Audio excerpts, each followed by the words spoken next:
ಆತ್ಮೇರೆ 2024-25 ಸಾಲಿನ ಪ್ರತಿಭಾ ಕಾರಂಜಿ ಅಥವಾ ಕಲೋತ್ಸವ ಕಾರ್ಯಕ್ರಮಕ್ಕೆ ಸಂಬಂಧಿಸಿದಂತೆ ವಿವರಗಳನ್ನು ಈ ವಿಡಿಯೋದಲ್ಲಿ ನೋಡೋಣ. 2002ರಿಂದ ಪ್ರತಿಭಾ ಕಾರಂಜಿ ಸ್ಪರ್ಧೆಗಳನ್ನು ಹಮ್ಮಿಕೊಳ್ಳಲಾಗ್ತಾ ಇದೆ. ಇದು ಶಿಕ್ಷಣ ಕ್ಷೇತ್ರದಲ್ಲಿ ಕಲೆಗಳನ್ನು ಉತ್ತೇಜಿಸುವ ಮೂಲಕ ಶಾಲಾ ವಿದ್ಯಾರ್ಥಿಗಳ ಕಲಾತ್ಮಕ ಪ್ರತಿಭೆಯನ್ನು ಮತ್ತು ಸೃಜನಾತ್ಮಕ ಕೌಶಲ್ಯಗಳನ್ನು ಹೊರತರಲು ಉತ್ತಮವಾದಂತಹ ವೇದಿಕೆಯಾಗಿದೆ. ಪ್ರತಿ ವರ್ಷದಂತೆ ಈ ವರ್ಷವೂ ಕೂಡ ಪ್ರತಿಭಾ ಕಾರಂಜಿಗೆ ಸಂಬಂಧಿಸಿದಂಥ ಒಂದು ಸ್ಪರ್ಧೆಗಳ ಆಯೋಜನೆ ಮತ್ತು ಸ್ಪರ್ಧಾ ನಿಯಮಗಳನ್ನು ನೋಡಲಾಗಿ, ಮೊದಲಿಗೆ ವಿದ್ಯಾರ್ಥಿಗಳು ವೈಯಕ್ತಿಕ ವಿಭಾಗದಲ್ಲಿ ಯಾವುದಾದ್ರೂ 2 ವಿಷಯಗಳಲ್ಲಿ ಮಾತ್ರ ಭಾಗವಹಿಸಲಿಕ್ಕೆ ಅವಕಾಶವಿದೆ ಮತ್ತು ಸಾಮೂಹಿಕ ವಿಭಾಗದಲ್ಲಿ ಯಾವುದಾದರೂ 1 ವಿಷಯದಲ್ಲಿ ಮಾತ್ರ ಭಾಗವಹಿಸಲಿಕ್ಕೆ ಅವಕಾಶವಿದೆ. ಅದೇ ರೀತಿ ವೈಯಕ್ತಿಕ ಮತ್ತು ಸಾಮೂಹಿಕ ವಿಭಾಗದ ಸ್ಪರ್ಧಾ ವಿಷಯಗಳಲ್ಲಿ ಕನಿಷ್ಠ 3 ವಿದ್ಯಾರ್ಥಿಗಳು, ಅಂದರೆ ವೈಯಕ್ತಿಕವಾದರೆ 3 ವಿದ್ಯಾರ್ಥಿಗಳು ಭಾಗವಹಿಸಿದರೆ, ಗುಂಪಾದರೆ 3 ಗುಂಪುಗಳು ಭಾಗವಹಿಸಿದರೆ ಮಾತ್ರ ಆ ಒಂದು ವಿಷಯದ ಸ್ಪರ್ಧೆಯನ್ನು ನಡೆಸ್ತಾರೆ.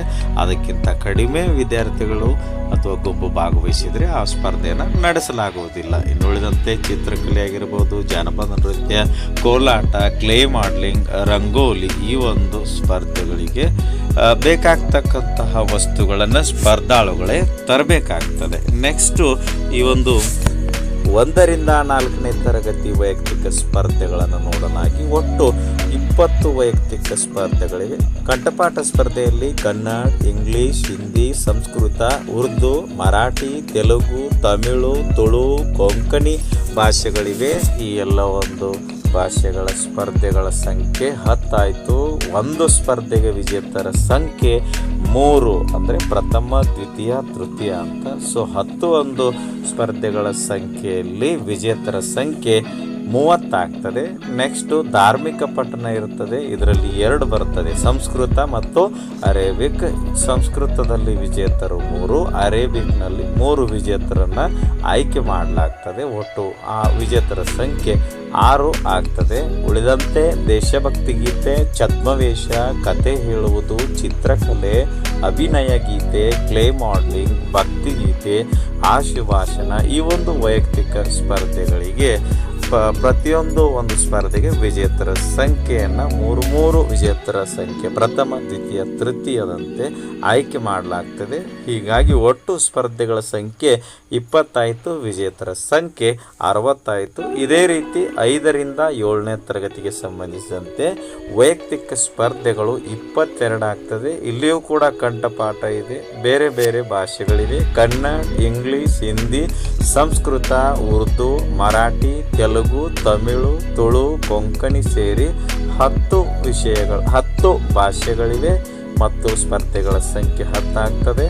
ಭಾಷೆ ಒಂದಕ್ಕೆ ವಿಜೇತನಾದವರ ಸಂಖ್ಯೆ 3 ಆಗ್ತದೆ. ಸೊ 10 ಒಂದು ಭಾಷೆಗಳಿಗೆ ಒಟ್ಟು ವಿಜೇತರ ಸಂಖ್ಯೆ 30 ಆಗ್ತದೆ. ಇಲ್ಲಿಯೂ ಕೂಡ ಧಾರ್ಮಿಕ ಪಠಣದಲ್ಲಿ ಸಂಸ್ಕೃತ, ಅರೇಬಿಕ್ ಇದೆ.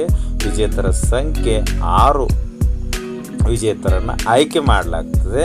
ಇನ್ನುಳಿದಂತೆ ದೇಶಭಕ್ತಿ ಗೀತೆ, ಪ್ರಬಂಧ ರಚನೆ, ಕತೆ ಹೇಳುವುದು, ಚಿತ್ರಕಲೆ, ಅಭಿನಯ ಗೀತೆ, ಕ್ಲೇ ಮಾಡಲಿಂಗ್, ಭಕ್ತಿಗೀತೆ, ಆಶುಭಾಷಣ, ಕವನ ಅಥವಾ ಪದ್ಯವಾಚನ, ಮಿಮಿಕ್ರಿ ಸೇರಿದಂತೆ ಒಟ್ಟು 22 ಸ್ಪರ್ಧೆಗಳಾಗ್ತದೆ. ಸ್ಪರ್ಧೆಯೊಂದಕ್ಕೆ ವಿಜೇತರ ಸಂಖ್ಯೆ 3ರಂತೆ ನಾವು ಪರಿಗಣಿಸಿದಾಗ ಒಟ್ಟು 22 ಸ್ಪರ್ಧೆಗಳಲ್ಲಿ ವಿಜೇತರಾದ ಸಂಖ್ಯೆ 66 ಆಗ್ತದೆ. 8ರಿಂದ 12ನೇ ತರಗತಿ ವೈಯಕ್ತಿಕ ಸ್ಪರ್ಧೆಗಳು 22 ಇವೆ ಮತ್ತು ಸಾಮೂಹಿಕ ಸ್ಪರ್ಧೆಗಳು 3 ಇವೆ. ಇಲ್ಲಿಯೂ ಕೂಡ ಭಾಷಣದಲ್ಲಿ 10 ಭಾಷೆಗಳಿಗೆ ಸಂಬಂಧಿಸಿದಂತೆ ಭಾಷಣ ಸ್ಪರ್ಧೆ ನಡೀತದೆ. ಒಂದು ಸ್ಪರ್ಧೆಯಲ್ಲಿ ವಿಜೇತರಾದವರ ಸಂಖ್ಯೆ 3, ಪ್ರಥಮ, ದ್ವಿತೀಯ, ತೃತೀಯ. ಇದೇ ರೀತಿ ಇನ್ನುಳಿದ ಭಾಷೆಗಳ ಒಂದು ಭಾಷಣ ಸ್ಪರ್ಧೆಯಲ್ಲಿ ವಿಜೇತರಾದವ್ರನ್ನ ಸೇರಿಸಿದರೆ ಒಟ್ಟು 30 ವಿಜೇತರು ಈ ಒಂದು ಭಾಷಣ ಸ್ಪರ್ಧೆಗೆ ಸಿಗ್ತಾರೆ, ಪ್ರಥಮ, ದ್ವಿತೀಯ, ತೃತೀಯ ಅಂತ.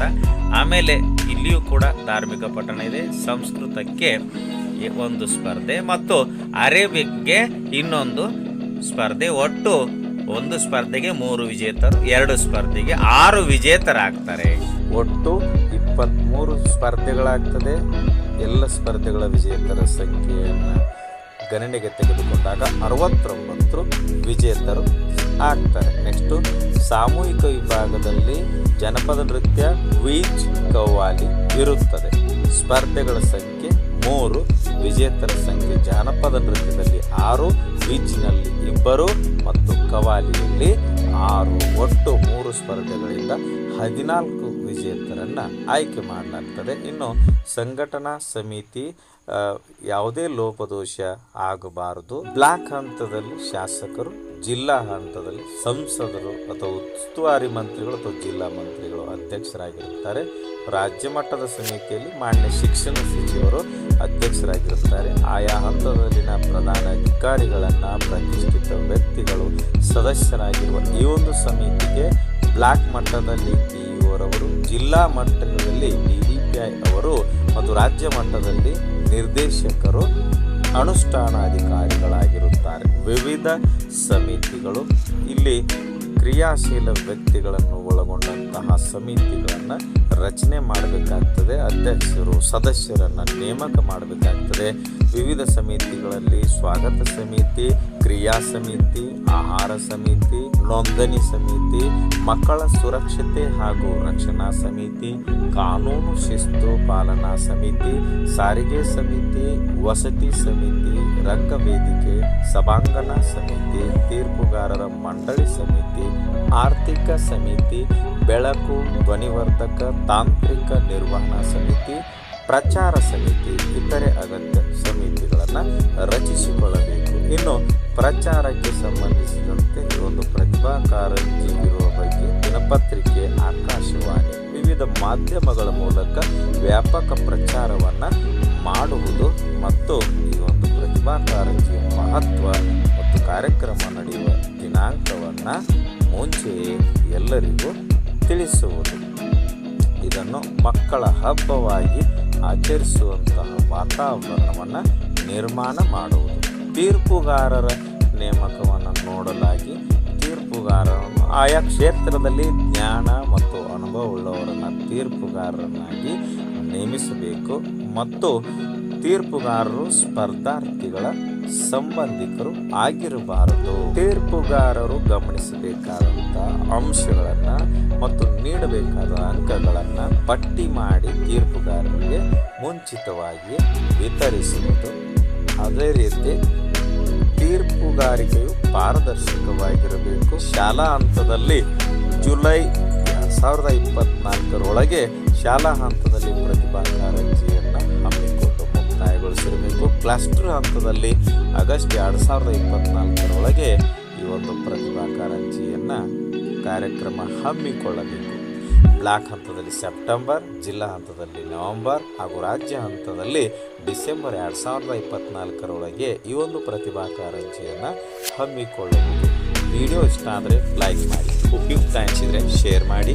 ಈ ರೀತಿ ವಿಡಿಯೋಗಳಿಗಾಗಿ ಚಾನಲ್ಗೆ ಸಬ್ಸ್ಕ್ರೈಬ್ ಆಗಿ ಬೆಲ್ ಬಟನ್ ಪ್ರೆಸ್ ಮಾಡಿ ನೋಟಿಫಿಕೇಶನ್ಸ್ ಆಲ್ ಸೆಲೆಕ್ಟ್ ಮಾಡಿಕೊಳ್ಳಿ.